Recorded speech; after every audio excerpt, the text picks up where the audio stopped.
हाँ, ये चुनाव के टाइम में वो बात ये सही बेचारे बोले हैं, जो भी बोले हैं कि ये चुनाव के टाइम में ऐसे लोग आ जाते हैं। लोकसभा का तो सीट आप लोग नहीं निकाल पाए थे 2024 में, क्या लगता है कि 25 का जो विधानसभा सीट है बक्सर का, वो आप लोग निकाल पाइए? विरोध क्यों होगा?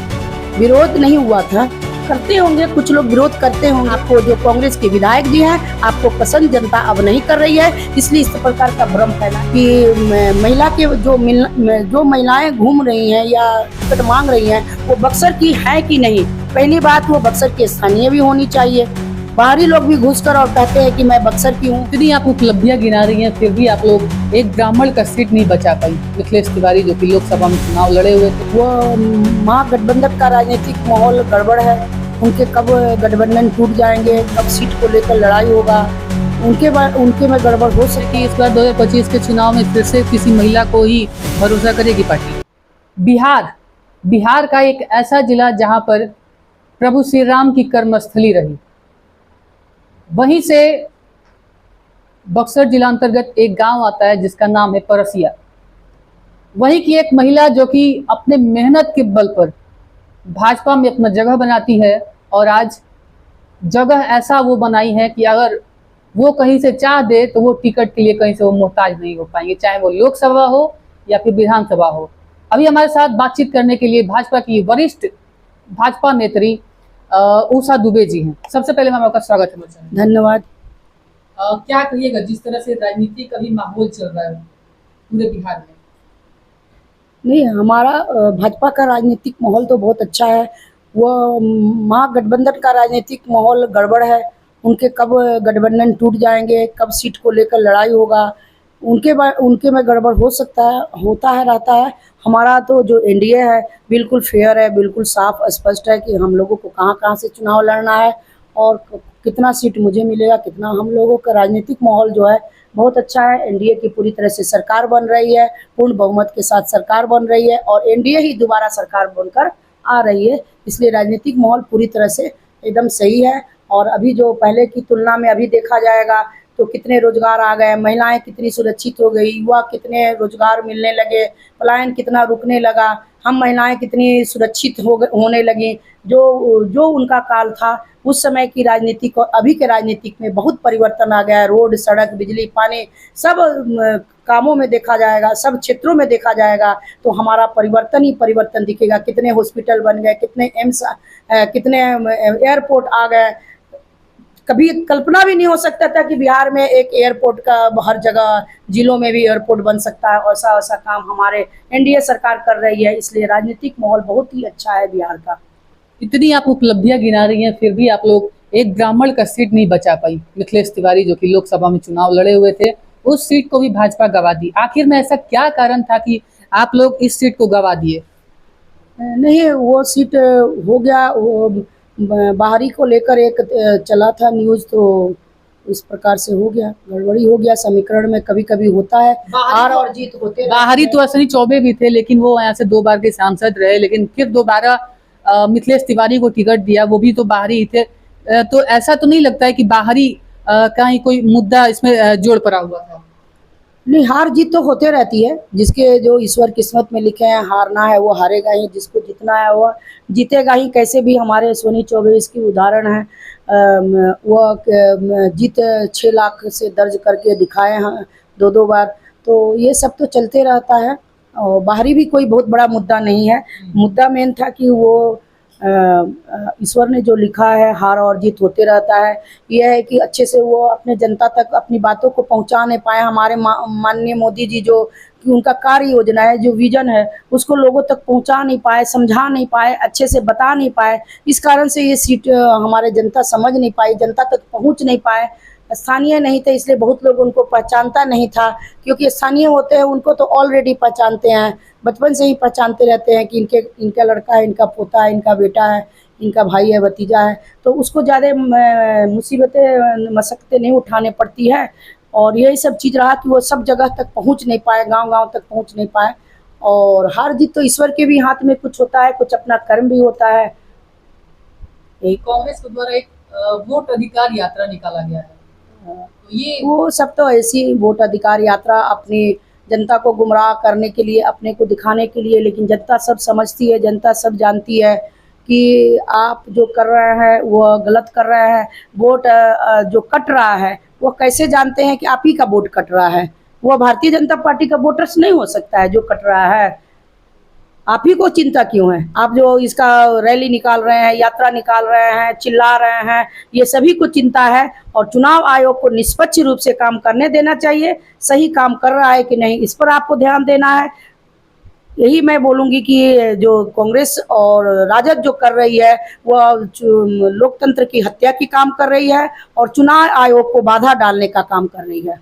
लोकसभा का तो सीट आप लोग नहीं निकाल पाए थे 2024 में, क्या लगता है कि 25 का जो विधानसभा सीट है बक्सर का, वो आप लोग निकाल पाइए? क्योंकि जिस तरह से अफरा तफरी मचा हुआ है, पोस्टर बैनर लड़ाई चल रहा है, इसको लेकर के क्या कहिएगा? नहीं, ये तो 100% निश्चित है कि एकदम हम लोग सभी पूरी जनता आश्वस्त है, पूरी बिहार की जनता आश्वस्त है कि इस बार एनडीए की सरकार बन रही है और पूर्ण बहुमत के साथ आ रहे हैं, हम ही बन रहे हैं। क्योंकि कोई भी जनता बिहार की, वह जंगल राज, वह अपहरण, वह लूट, वह भ्रष्टाचार, वह घुसखोरी, वह चारा घोटालों पर घोटाला कोई नहीं देखना चाहता है। इसलिए इस बार फिर से हमारी एनडीए की सरकार आ रही है और पूर्ण बहुमत के साथ आ रही है। ऐसा माना जाता है कि बक्सर में इस बार हो सकता है कि महिला को सीट दिया जाए, क्योंकि सुगधा पांडे के बाद किसी भी महिला को यहाँ से सीट नहीं दिया गया। आखिर में क्यों? क्योंकि जब सुगधा पांडे जी थी तो वो यहाँ से महिला सीट निकाल पाई थी। महिला सीट के साथ साथ वह एक बहुत ही अच्छी महिला थी। बहुत कॉलेज में एक प्रोफेसर भी थी, पढ़ी लिखी थी, बहुत अच्छे स्वभाव, नेचर सब कुछ अच्छा था। हमारी महिला को सीट देने से पहले यह देखा जाता है कि वो महिला के पास वोट भी होना चाहिए, वो महिला समाज के बीच में होना चाहिए, स्थानीय होना चाहिए, उसके पास वोट भी होना चाहिए, साथ में वह उसका सबसे जुड़ाव होना चाहिए, स्थानीय के साथ जुड़ाव भी होना चाहिए। ये नहीं कि मैं कोई भी महिला आए और उसको टिकट दे दिया जाएगा, ऐसे हमारे पार्टी में नहीं होता है। क्या लगता है कि इस बार 2025 के चुनाव में फिर से किसी महिला को ही भरोसा करेगी पार्टी? बिल्कुल, महिलाओं पर भरोसा करती रही हमारी पार्टी, आगे भी करेगी। हमारी 15 महिलाएं इस बार, इसके पहले वाले चुनाव में 15 महिलाएं सीट लड़ी हैं। इस बार और हमारी महिलाओं की संख्या बढ़ेगी। इसके बाद हमारे मोदी जी, हमारे प्रधानमंत्री जी एक हमारे बिल पास किए हैं 33% आरक्षण का, उसमें बहुत सारी महिलाएं आएंगी। अभी तो हमारा महिलाएं को बहुत महत्व देते हैं, हमारी सरकार देती रही है।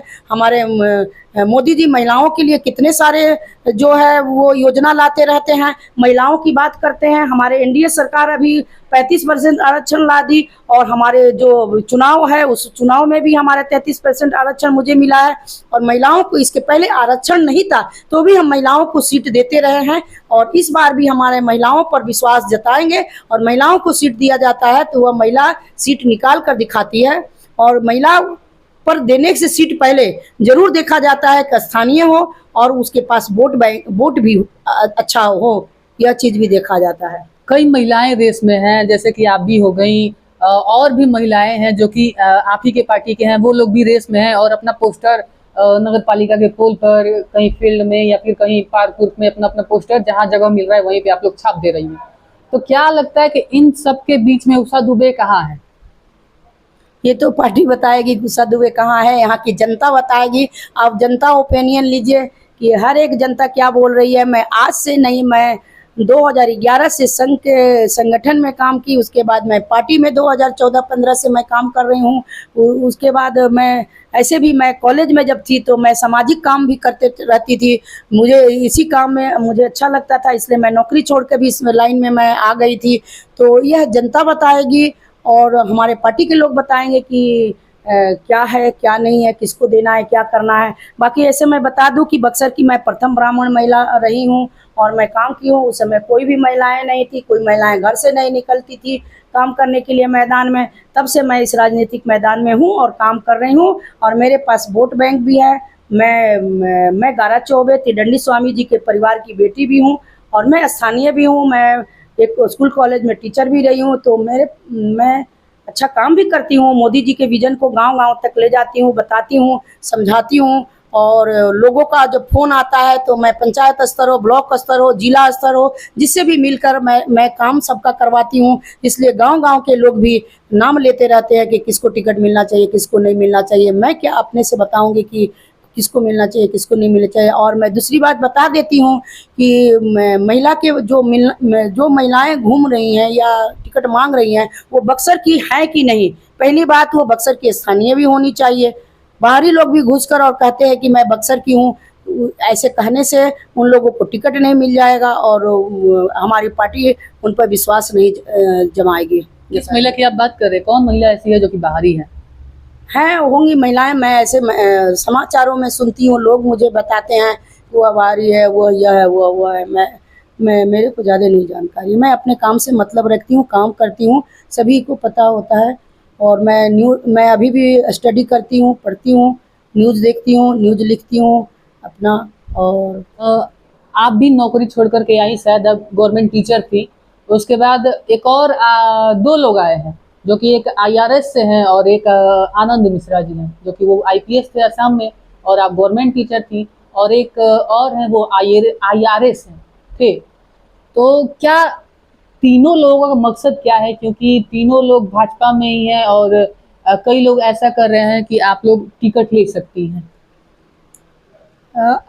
ये तीनों लोगों का या ऐसे हमारे जैसे और भी लोग होंगे, उन लोगों जिन लोगों का मकसद है कि बक्सर का बदलाव करना है, वह विदेश से भी नौकरी छोड़कर आ जाते हैं। ये नौकरी छोड़ना कोई बड़ी बात नहीं है, क्योंकि हम लोगों का मकसद है बक्सर को कैसे बदला जाए, बक्सर में भी अच्छा प्रत्याशी कैसे आए, स्थानीय प्रत्याशी कैसे आए। अपना स्थानीय प्रत्याशी जब आएगा तो बक्सर में बदलाव करेगा। हमारा बहुत सारा ऐसा ऐतिहासिक जगह है, इतिहास है, जो धीरे धीरे करके मिट रहा है।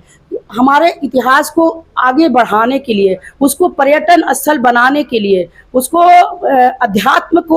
अध्यात्म और पर्यटन को जोड़ने के लिए हम लोग पहले से इस मुहिम में काम कर रहे हैं। मैं भी बहुत दिनों से इस मुहिम में काम कर रही हूँ।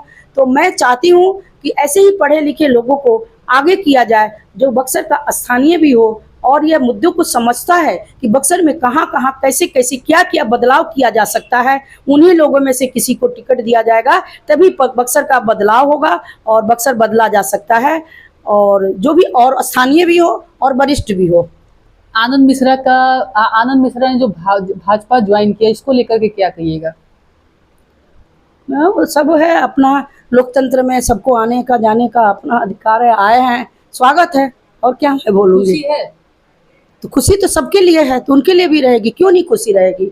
इसमें दुख की क्या बात है? हमारे पार्टी को और बल मिल रहा है और बल मिलेगा।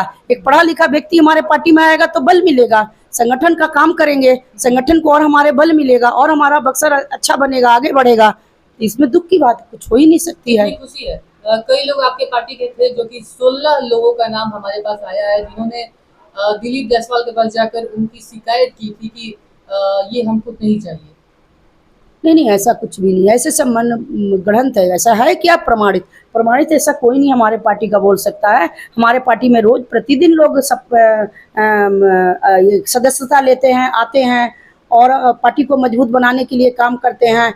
हमारा ऐसा कोई नहीं है कि हमारे पार्टी का लोग कोई ऐसा बोलेगा और ऐसा करेगा। ये सब मनगढ़ंत और कहानियाँ बनाया जाता है, क्योंकि विपक्ष हमसे डरा हुआ है और हम जितने मजबूत बनते जाएंगे उतना हमारा विपक्ष जो है हमारी बातें हमारी अफवाहें लोगों को भ्रमित करने के लिए उड़ाते रहेगी, क्योंकि वो जानते हैं कि इस बार सीट एनडीए निकाल रही है। वो सीट निकालने वाले नहीं हैं, उनकी सीट निकल नहीं रही है, क्योंकि यहाँ पर राष्ट्रीय अध्यक्ष जी आए थे तो पूरी की पूरी खाली कुर्सियां बता दिए कि आपको जो कांग्रेस के विधायक जी हैं आपको पसंद जनता अब नहीं कर रही है। इसलिए इस प्रकार का भ्रम फैलाया जाता है और हमारे जो जितने पढ़े लिखे प्रत्याशी आते हैं उनके बारे में ऐसी अफवाहें जानबूझ के उड़ाया जाता है, ताकि वो मैदान में और हमारे प्रदेश नेतृत्व केंद्रीय नेतृत्व के नज़र में न रहे। लेकिन मैं प्रदेश नेतृत्व, मैं केंद्रीय नेतृत्व से ही मांग करती हूँ कि कोई भी जो भी पढ़ा लिखा है उन्हीं में से और स्थानीय है जिनके पास वोट भी है, उन्हीं में से किसी को वोट टिकट दिया जाए, ताकि वह बक्सर को आगे बढ़ा सके। हमारा मुहिम जो है बक्सर को आगे बढ़ाना है, बक्सर के इतिहास को जो गौरव है उसको फिर से हमें उसी प्रकार के उसी जगह पर लाना है। इसलिए मैं हमेशा चाहूँगी कि उन्हीं अच्छे लोगों को, पढ़े लिखे लोगों को, स्थानीय लोगों के जिनके पास वोट हो, ये सीट को जीत कर दिखा सके, उसमें सक्षम हो, ऐसे लोगों लोगों को ही टिकट दिया जाए। मैं यही केंद्रीय नेतृत्व और प्रदेश नेतृत्व से मैं आग्रह करूँ। उनका पोस्ट एक आया था कि जब जब जब नाश मनुष्य पर छाता है पहले विवेक मर जाता है। वहीं बक्सर के कई ऐसे लोग हैं जिन्होंने कमेंट करके बताया है कि 2024 में ऐसा हो चुका है। यानी किसको लेकर बोल रहे हैं वो लोग? आनंद मिश्रा को लेकर के क्या? मैं ये सब क्या जानूंगी, उनके मन में क्या चला है, किस लिए लिखे, क्यों लिखे। मुझे ओंट टोंट ये सब मुझे पसंद भी नहीं है कि किस पर लिखे, क्यों लिखे, किस लिए लिखे।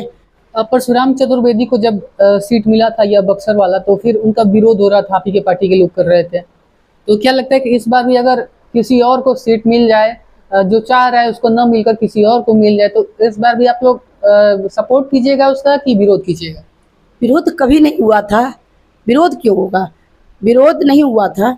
करते होंगे कुछ लोग, विरोध करते होंगे। हम लोग तो सब कोई उनके साथ रहते थे। 9 बजे सुबह से लेकर 11 बजे रात तक हम लोग ऑफिस में बैठते थे और विरोध नहीं करते थे कोई। हार और जीत ईश्वर के भी कुछ हाथ में होता है, अपने कर्म पर भी होता है और ईश्वर के हाथ में भी होता है। ये आनंद मिश्रा अभी कुछ दिन पहले प्रधानमंत्री नरेंद्र मोदी से मिले हैं, क्या कहिएगा उसको लेकर? इसमें क्या कहना है, कोई भी मिल सकता है, मिलते रहता है। हमारे वो प्रधान सेवक हैं, सबसे मिलते हैं, खुले दिल से मिलते हैं, जो जाएगा उससे मिलते हैं। आप तो मिलेंगे? मैं तो सैकड़ों बार मैं मिली हूँ उनके साथ। मैं पहले आपको तो ऐसे पोस्ट नहीं दिखता है, लेकिन आज जितने भी लोग प्रधानमंत्री जी से मिले हैं वो सभी लोग अपना अपना पोस्ट डाल दिए रहे। मैं अभी नहीं मिली हूँ। अच्छा। मैं जब मिले थे उनसे तो उस समय हमारा लोग को फोटो का प्रचलन नहीं था। जब मैं मिली हूँ तब की बात बता रही हूँ, उस समय फोटो का प्रचलन नहीं चलता था और सेल्फी, हाँ उस समय सेल्फी भी हम लोगों को लेने नहीं आता था। एक सवाल और, जो आपने तिवारी जी की बात की, मुन्ना तिवारी जी की, संजय तिवारी, और उनका कहना है कि भाजपा में कई बरसाती मेढक आ गए हैं। हाँ, ये चुनाव के टाइम में वो बात ये सही बेचारे बोले हैं, जो भी बोले हैं कि चुनाव के टाइम में ऐसे लोग आ जाते हैं। जब चुनाव आता है तो वो लोग सोचते हैं कि हम अपना कर लेंगे, कुछ दिन काम कर लेंगे और ऊपर जाकर बोल देंगे तो मुझे टिकट मिल जाए। एक बार भोजपुरी में हमारे दर्शक के संदेश दे दी। सब पूरा बक्सर की जनता से निवेदन करतानी, आग्रह करतानी कि अब की बार भाजपा के बक्सर से जिता के देखी जा रहुआ सब बहुत अच्छा काम होई। रहुआ जितना भी अब कष्ट बा वो सब कष्ट मिट जाए, दुख दर्द मिट जाए। गांव गांव में गैला पर रहुआ सब बताओ तनी कि हई हमर काम ना भइल, हऊ हमर काम ना भइल। तो अब की बार के विधायक रहुआ के कोनो काम नहीं खन करत, कोनो जनता के दर्द शुभचिंतक बन के काम नहीं खन करत, सेवक बन के काम नहीं खन करत। जे भी भारतीय जनता पार्टी के जे आई सेवक और पूरा काम करी, ये हम रउआ सबसे गुहार लगाओ तनी कि अब की बार भारतीय जनता पार्टी के रउआ सब जिता के पूर्ण वोट से दे के पूर्ण बहुमत से जिताई। और देखिए एनडीए के भी पूर्ण बहुमत से पूरे बिहार में जिता के रउआ सब, यही हमारे पूरे बिहार से, पूरे बक्सर की जनता से अपील बा। धन्यवाद।